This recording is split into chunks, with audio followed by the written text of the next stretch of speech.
For the last going on 4 years, I have been coming here on this channel to help people live in liberty. And one thing that has troubled me over many of the years, and I do understand the comment from people saying, we need one unified, organized organization to fight this from the top down, unifying everyone. And that doesn't work. It never works. That's really like communism, all right? When you think about a system where it's a collective, what works is each individual taking action. And there are people that don't know how to stand up for their rights. They don't know how to stand up for themselves. They may not want to rock the boat, and they kind of complied and went along with everything for the last couple of years. And there are others that actually believe in all of this. They believe that the suffocation devices work, and that's fantastic. So if they believe that the suffocation device works, then it works. Then nobody else has to wear one. Because if you are wearing a raincoat, then you are dry. Why do I have to wear a raincoat to keep you dry? It doesn't make sense. And maybe I like to be out in the rain and I want to be wet. And maybe the raincoat doesn't fit, and maybe it's a little itchy, and maybe I don't want to wear one. So why would I have to wear a raincoat to keep you dry in the rain? It doesn't make sense. It never has, and it never will. But for those that feel safer by having a piece of plastic, basically that's what it's made out of, over your nose and mouth, yeah, okay, go ahead and do it. You know, I was a lifeguard in my younger days. I was a swimming instructor, and I took CPR. And in the CPR class, let me know if you're a first responder, EMT, or anything. The first thing they tell you, it's called ABC. And guess what? You check the airways. There are 2 airways, your nose and your mouth. And the hogwashers are telling us that we're supposed to cover those 2 airways for our safety. It's so sad that people actually believe that. And I've heard all of the arguments. You're going to tell me, well, what about the surgeons? Well, are you a surgeon? I mean, I don't think the grocery store clerk is a surgeon, and I don't think the flight attendant is a surgeon. And those surgeons, as I've been told, didn't always wear those, by the way. And when they did, they put them on in a sterile environment, and they were changed every 30 minutes because they begin to collect bacteria and gunk and all of that. And they never were used to prevent the spread of cooties. They were used so that they don't drool into the patient's open cavity, or that some blood or something doesn't spurt up into their mouth or nose. So I think that has been debunked a lot of times already. But for those that may not know that, I think a lot of people thought that they were doctors, like they put the thing on and then they thought they were saving lives because that's what the news said. And of course, you can't doubt the news. The news is always right. So thank you to all of you honorary doctors for suffocating yourself over the years. Did it work? It worked, right? You didn't need to do anything. Oh, what's that? Oh, you needed to still have a nasal assault to see if you were sick, even though you didn't have symptoms. Well, that's an easy one. You have a right of no violation of your body. That's called assault. All right. Battery, it's assault and battery. Assault is the threat of violence. So if somebody's getting all big and up into your face and, you know, clenching their fist and it's a heated conversation, that's assault, because you don't know whether in one split second there could be battery. Battery is the physical, in something that's inflicted upon you. So having your body raped by this Schwab, so to speak. Yeah, no, I wouldn't do that. And I never have. I've never gone along with any of it because I live in liberty. So that gets back to my main point. You don't need to do anything other than you decline. You don't consent. And I've lived through these years and I have never participated in any of it at all. And I've made choices that align with my values of truth and freedom. So if we talk about truth, the truth is I have the right to breathe and you have the right to breathe. And I don't breathe through my eyeballs or my elbows or my feet. So there's no such thing as equating this to no shoes, no shirt, no service, and that a business can kick you out if you're not suffocating yourself. A business cannot create a policy that violates my rights. A business and your employer at the woke place cannot have a policy that you are tattooed with their logo.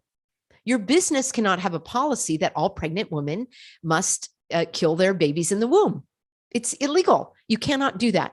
So having a business policy that you have to suffocate yourself and restrict your only two airways, as I started to say, as a lifeguard, it's ABC, airways, breath, circulation. So the number one, are the airways clear?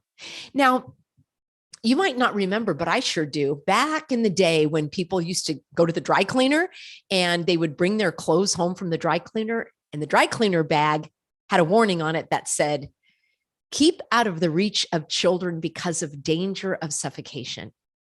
Now, it would be very tragic if some little baby was playing with a dry cleaner bag. I never really heard of that before. But the point being, you don't want to have plastic over your nose and mouth. Guess what those blue and white devices are made out of? Polypropylene. You know what that is? Yeah, it's plastic. So isn't it weird? I mean, you wouldn't think that the government would like recommend something like plastic over your nose and mouth as if it's good for you. That would be like the government recommending, I don't know, that we get rid of CO2, which is the molecule of life. That would be weird if somehow we were told that CO2 was a pollutant when it actually helps people and the planet thrive. That would be weird, wouldn't it? It's just as weird as having something inserted. Now, I've never done it, but those of you that have told me that it went like all the way up to your, nasal brain barrier. And that little area there, if that is damaged, that does result in brain damage. It can damage because your olfactory nerve is there. Your olfactory nerve has to do with your ability to smell things, of course. Isn't it interesting that they said that this mystery disease would take away your ability to smell, but they never related it to having something jammed up your nose that could damage that olfactory nerve? I'm sure that's not related whatsoever. That olfactory nerve has to do with your ability to regulate your emotions. And also it helps with memory. So think about people that had the plastic over their nose and mouth for all these years in the grocery store and on the planes and at the doctor's office and all of that. You wouldn't think that that would lead to any kind of, I don't know, brain damage or maybe emotional imbalance. Did you ever see anybody like fly off the handle when they were suffocating themselves? I'm sure that never happened, that they were outraged or threatened you with battery or assault, or maybe that you even were assaulted by one of these suffocated maniacs. So here's what you need to do. You don't do it. You just don't do it. It's astounding how many people emailed me and said, you know what, Peggy, I took your advice and I went into CVS and I didn't wear the suffocation device and I did my shopping and I left. So many people went along with this because they were afraid. Frankly, that's what it all boils down to. They were afraid. I don't even have to say anything more. They were afraid to rock the boat. They didn't want anybody to say anything to them. They wanted to fly under the radar. And I will just say, for the men out there that went along with it, now I'm going to excuse all of you that actually believe it works. And if you're in that category, God bless you. Wear it, wear 2 or 3 if you want. And that's your belief. Go on along your merry way. I don't think there's anything I can offer to you of help. But for those of you that are like, you know what, I didn't realize that it wasn't a law. I thought that I had to do it. And then you came along and you're like, oh, I guess there is no law that I have to suffocate myself. Yeah, there's no law. There never can be. But then you still keep doing it. That troubles me. And I will just say, especially if you're a man. And the reason why is because personally, for me as a woman, I look to men as the protectors, as the defenders, as the providers. Men physically, biologically, the way that God has designed them, they are stronger than women. And if somebody was going to beat me up, I would hope that a man would step up and protect me. So that's just me. So when I see a man with the suffocation device on, it's really hard to take. It really makes me look at somebody who is weak-minded, weaken the spirit, weaken resolve. And it's kind of stomach turning. I remember in the early days, I remember doing some lives on my phone in the parking lot, like of a grocery store, just looking at all of the men that would have this thing in their pocket because it's so sanitary, and then take it out and then put it on right before going in the store, not even trying to stand up for themselves, not even be ready to take the hits like I did. And frankly, there weren't that many to take. I did get kicked off the plane. I never went on a plane wearing one. I did get kicked out of the community pool. But aside from that, I'm still standing. And I don't care. I'll take the hits because I respect myself and my choices. And even if they came out with a magic device that somehow prevented illness and allowed people to live to be 120, I wouldn't do it because I dishonor God. And I know that because the Bible actually says in, I believe it's the book of Corinthians, chapter 7, verse 8. It's been a while since I've quoted that, but it definitely says that you are to stand before the Lord with your face unveiled. And by doing so, you increase your glory in him. Now, I don't even need a Bible verse to tell me. There are lots of Bible verses about the only ones that cover their faces are prostitutes and those that hide from God in shame. It's kind of common sense, robbers wear them. And it was so bizarre that my bank had a sign saying you had to wear the suffocation device, but you had to remove your sunglasses and a hat. I guess they wanted to see your identity. Anyway, I never did any of it. And I went into the bank and I did everything. Now, granted, I lived in Orange County. Many of you are in Los Angeles, which is trying to institute this again. But I was willing, and I am willing to do whatever it takes to live in liberty. So I honor God by breathing his breath of life, and I will not obstruct it. And I haven't, and I don't plan on doing it. I'm not going to do it. Regardless of the cost, regardless of the choices, just know that it is a choice. If you are interested in, oh my gosh, I have so many videos on this channel about how to get medical care without discrimination, about how to go for a job interview without getting the jab, about how your adult children can get into college without becoming a human pincushion. I've got so much on this channel, absolutely free. We are going to be doing some classes weekly or maybe every other week for those of you that want to do more of a deep dive on how to stand up for your rights. These classes will be free, absolutely free. Registration will be required because it will be on a Zoom and it will be private so that it's not on this public platform. Those of you have asked how you can donate. We will let you know as well, but it will be absolutely free because I want you to have all of the resources you need to stand up against this tyranny, and especially a welcome on board to those of you that didn't know over the last couple of years. And then you opened your eyes, you woke up and you said, this ain't right. I welcome all on board. The very airlines that kicked me off, Southwest, I helped thousands of their employees for free.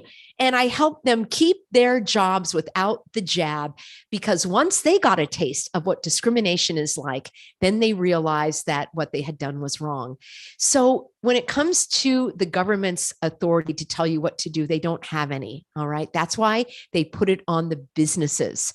The government didn't have the right to tell you to become a pincushion. That's why they put it on the schools. The government didn't have a right to tell you not to breathe oxygen. That's why they put it on the restaurants and the grocery stores. And those restaurants and grocery stores and airlines and all, they got probably hundreds of millions of dollars. I mean, all told, they got billions of dollars. Each individual company, I don't know how much they got, but they got a lot. And they got it a couple of times over the last couple of years in the CARES Act and in the American Rescue Plan. It's so sad. It's like blood money and hush money. And they got that with strings attached. And they probably never paid it back. And sadly, a lot of these so-called freedom fighters that ran businesses, they took this money. All right. I didn't take a penny, not a penny. And I never will, because I'm not going to be a part of that.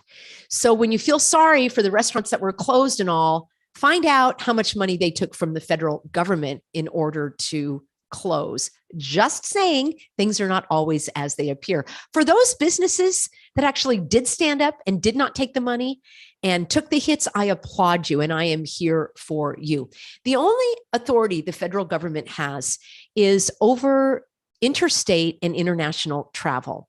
The federal government does have some, I would say, questionable legal authority to restrict who comes into the country based on their medical condition. So if you're flying in on a plane or a cruise ship, and it turns out that somebody on that flight is sick and they quarantine that person, they actually have the right to do that in our federal laws. That's because it has to do with controlling international entry and even exit, I believe. And there are a lot of, let's say, there are some civil rights built into that in terms of if you're going to be quarantined, the way that you have to be treated, and you also have the right for a judge to, break you out. So there are some deeper layers to that, but I'm just painting a big picture for you to let you know that the president doesn't have any authority over your life. The governor has no authority over your life. The only way your behavior can be restricted is through laws, and that is spelled LAW, and that is passed by your state legislature. The federal government passing any laws has no effect in your own state. That's why a lot of people left California and New York and Connecticut and New Jersey and Oregon and Washington and Illinois, because they were the worst states.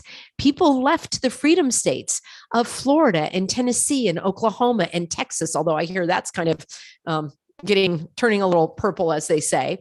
Let's see, where else did they go? Idaho. They left for freedom because those states are not requiring this kind of hogwash. Now, I'll leave on a personal story where someone I know had to go to a medical facility today, and they were very concerned because on their phone, it said, you have to suffocate yourself in order to be seen by the doctor. This caused a lot of distress and anxiety for my friend. And that's part of their terror as well, is to psychologically wear you down so that you think you have no other choice. And my friend was completely prepared with the paperwork and decided that, I'm not going to say anything. I'm just going to go in breathing oxygen and take the hits. And that's exactly what happened. No one in that medical facility was self-suffocating at all. Even in California, people are downright sick of it. I cannot imagine, let me know if you're a flight attendant, I cannot imagine any flight attendants going back to this hogwash, or the pilots, or anyone else for that matter. I think it is a weak attempt for them to continue to trot out this lazy, there's another part to that expression, this attempt to control people. And it's so ridiculous that they called this new variant, what is it? E or B, E, G, 5, like 5G. I mean, come on. I like it. My friend David Avocado Wolf said the new variant is called BS 24/7. I call it hogwash. All right, friends, that's what I've got for you. I want you to be encouraged. You don't have to go along with this. Just continue to live your life. If somebody asks you to do that, just say, show me the law. Where is the law? Well, it's our policy. Well, your policy doesn't trump my rights. And then you can start videotaping them, just whatever, go to a different place. I mean, at this point, why would I want to fight to give money to somebody that wants me to suffocate myself? Doesn't make sense. As far as these colleges go, we have all sorts of remedies and resources and strategies and solutions. You just don't go along with it. Find a different place. I'm skeptical about why young adults are even going to college anyway. All